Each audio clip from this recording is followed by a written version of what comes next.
So, AI agents. There is so much information out there, and it can really be overwhelming for a newcomer to the space. And I really wanted to come in here and just break it down simply the way I wish someone would have done for me when I first started really learning about them.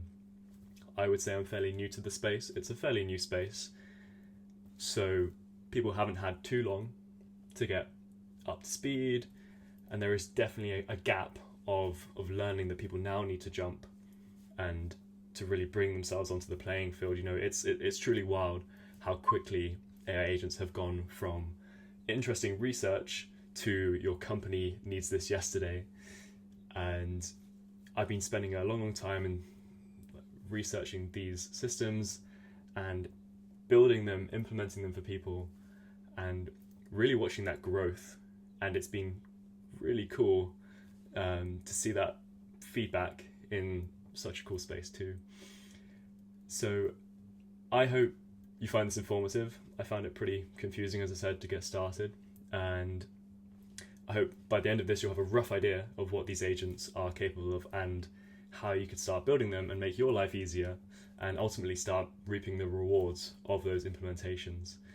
I plan to make videos about this topic, particularly tailored towards beginners, but also do want to do some deeper dives into more intermediate and advanced topics, but really just kind of ladder the content based on feedback from people.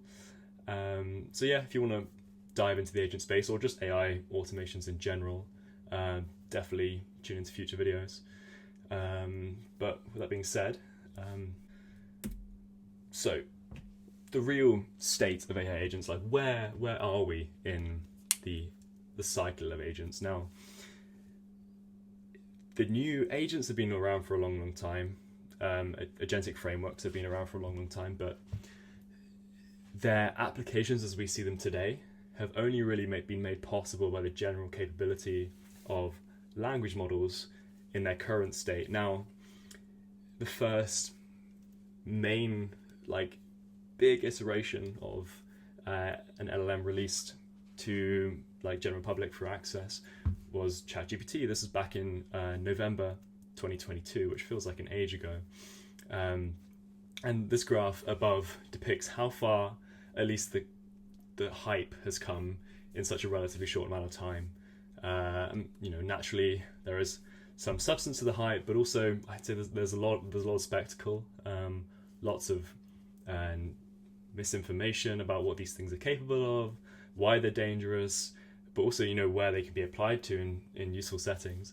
So I really want to provide a pragmatic set of approaches that allow my audience to learn and apply the state of the art in AI. And I was also definitely skeptical of capability initially, and rightly so, because they were significantly weaker back then. But they have come a long way in terms of strength, recall, and just all the surrounding architectures and mechanisms that we now use to provide guarantees in these systems have also come a long way, and they are really seeing mass rollout into companies, pretty much everywhere. They're proliferating at a rapid rate, and I think inevitably everyone will move into the space or be in touch with it in some capacity. Economic pressures will pull them to that attractor state, and it's quite interesting. On the graph here you see around Q4 23 boards and companies might be sort of coincidence more than anything, but it almost looks as though there's a trend of boards and companies reassessing their outlooks for significant tech trends for Q1 24. It could be coincidental with just agent frameworks getting stronger and models becoming cheaper and more powerful and more accessible. Many confounds, but an interesting graph that I think quite accurately captures at least the hype in the AI space. So what is an AI agent?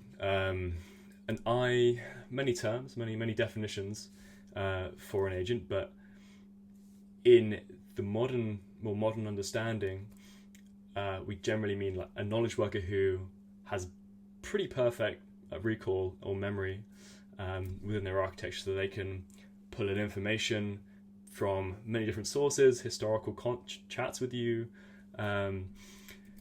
follows exact instructions, so is completely guidable, has the capacity to work 24/7. You don't have to, this thing doesn't have to sleep. It can respond to clients whenever you want. You can deploy it and scale it to infinity.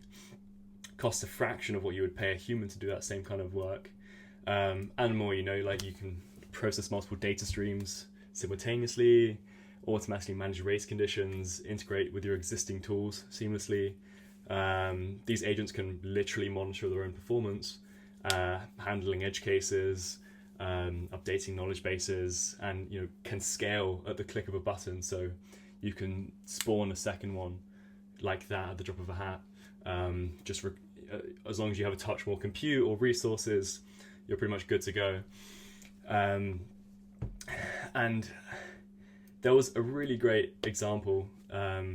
So this is a picture from OpenAI's Dev Day in London last year, and they demoed a voice assistant agent. So what that looked like was on stage, they rung up the local bakery and had the agent order 200 pies, giving a budget of, I think they allocated £1,000 or something, and the agent had a little scratch pad. It was tracking notes and stuff.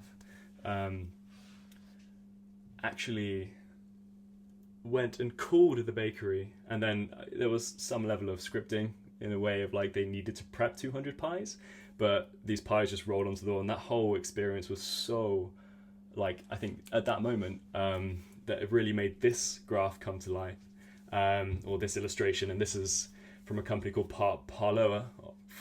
They were presenting at Dev Day 2, and they are a contact center automation company, and their thesis really is that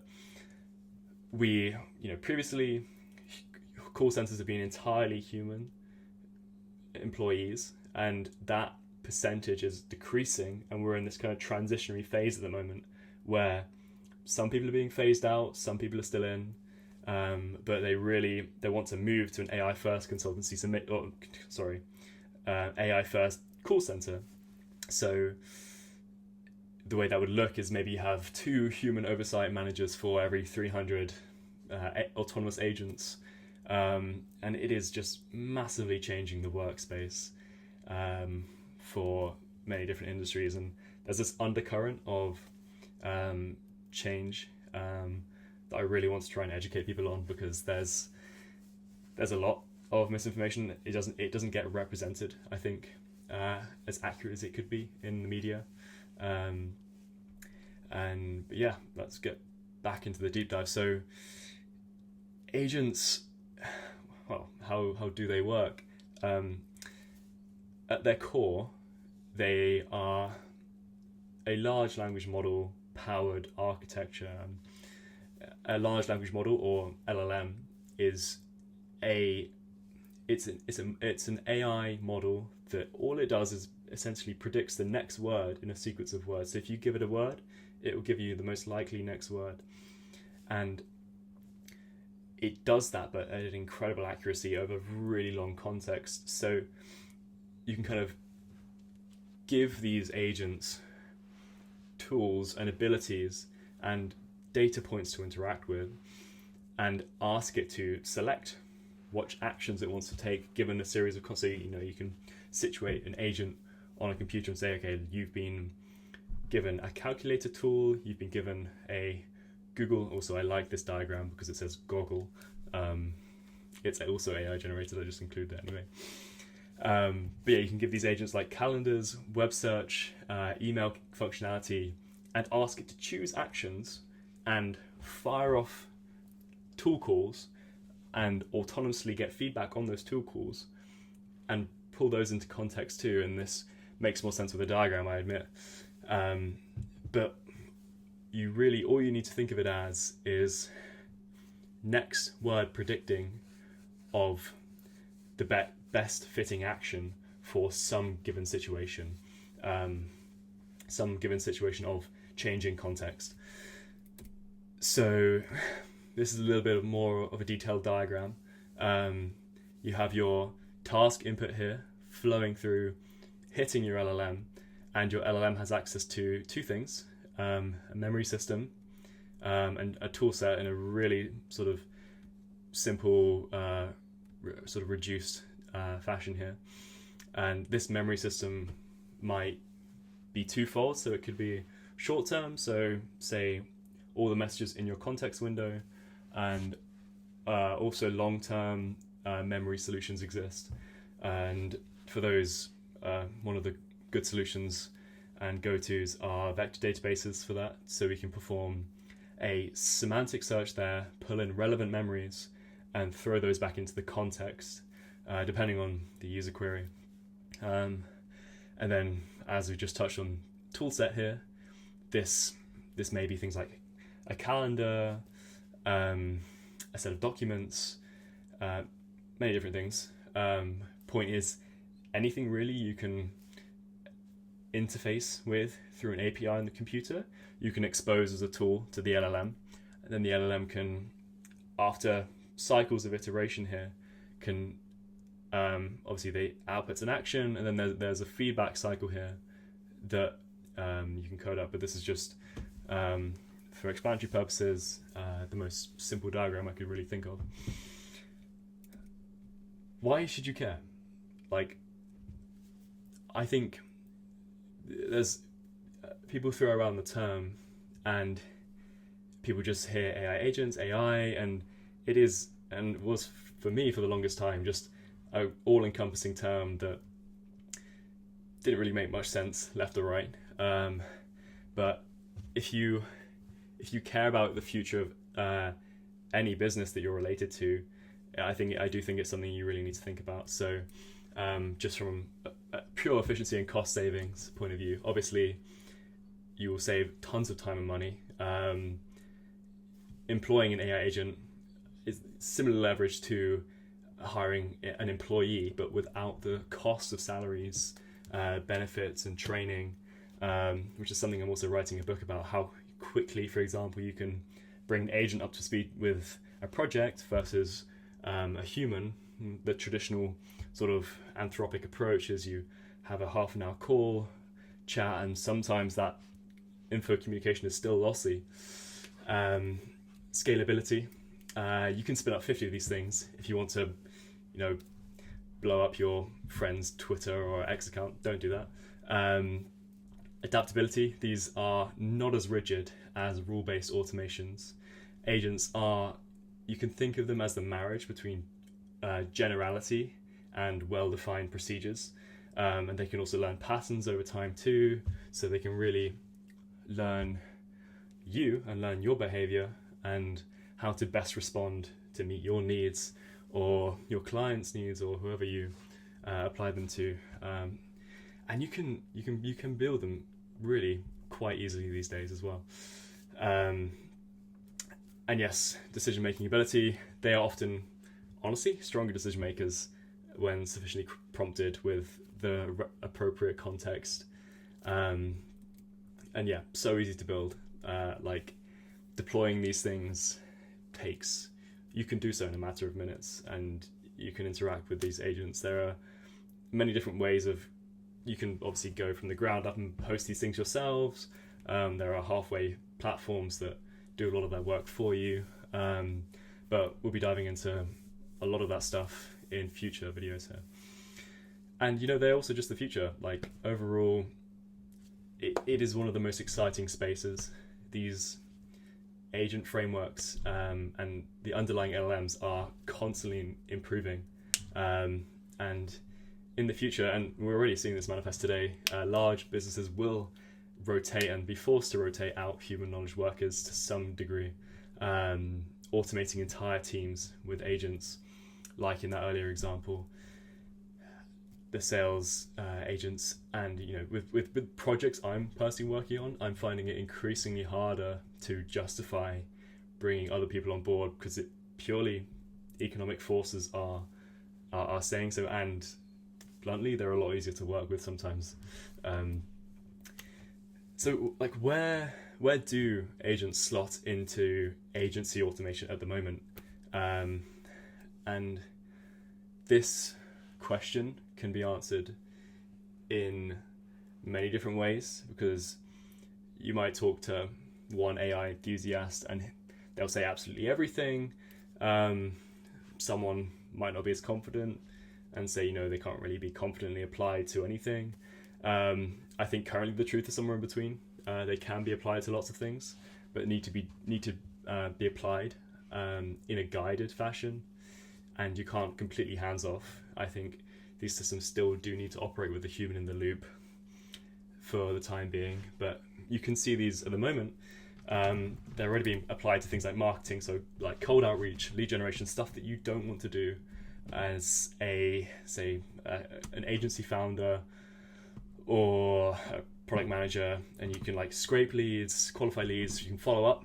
You don't have to follow up anymore. You can just have an AI agent. I've had lots of stuff on LinkedIn come through that is very clearly AI generated, but that's becoming increasingly more difficult to detect. And even content creation, companies like AdGen, for example, they are a generative marketing company, and they, based on your sort of textual descriptions of your campaigns, they will completely roll out and deploy ads across many different platforms, like your Googles, your Facebooks. Onboarding, welcome emails, because no one actually wants to talk to their employees. I'm kidding. Onboarding docs, collect information, stuff like that. Customer success, you can think about how you would tie these things into client reports, getting feedback from clients too, relationship boosting, and just generally enhancing that experience for the client too. And things like, I suppose, tools like AI meeting transcribers that sit in there and take notes and give you action items and offer that on a platform that you share with your client. Like, there are very, very cool solutions in that space too at the moment.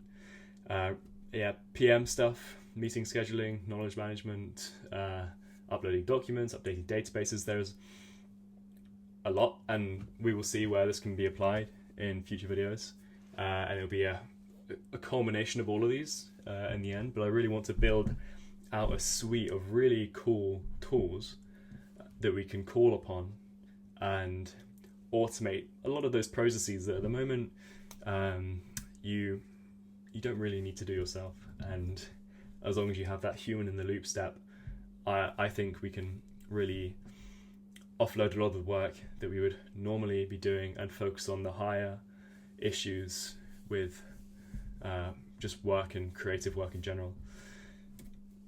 So this is like just to visualize the effects that this would have on the consulting timeline. The traditional processes, you have some period of time where you scope and ideate, maybe you sort of experiment a bit, then you build out and deploy. That cycle time is reducing massively. It's literally shrinking, and like the competition now is how much can you compress that down, such that you could maybe get that cycle time down to hours, minutes, seconds. And I've seen some very cool applications that do exactly that, and can go from text to product in an unbelievable amount of time, given sort of comparing it to a few years ago. The value differential here are like consultancies operating on the previous sort of timeline, and on that kind of length of deployment and ideation. They're really going to be struggling if they continue to persist down that road, and they will just be driven out of the market by forces that will be seen as fewer clients because people will be going to AI first consultancies. Accelerated timelines, reduce costs, and ultimately leading to happy clients, because happy clients, happy wife, happy life. That's it for now. And I think the broader vision that I really want to sort of dig into here is, yes, how do you automate processes, but also how do you automate the automation of those things? So you could even see yourself in just natural language going into some platform and typing in your flow, and hopefully we can build like full automations that allow for you to just automate those parts of your life that you really don't want to be spending time on. So I've got some pretty big visions for where I want to take things initially, but ultimately I want to spread what I've learned. I want to talk about things that excite me and find others as well with a similar mindset. I want to make my content as accessible as possible, but I will absolutely be doing deep dives into certain topics where I feel it's appropriate to do so. But yeah, I hope that's been useful, and I'll see you in the next one. Thanks for watching.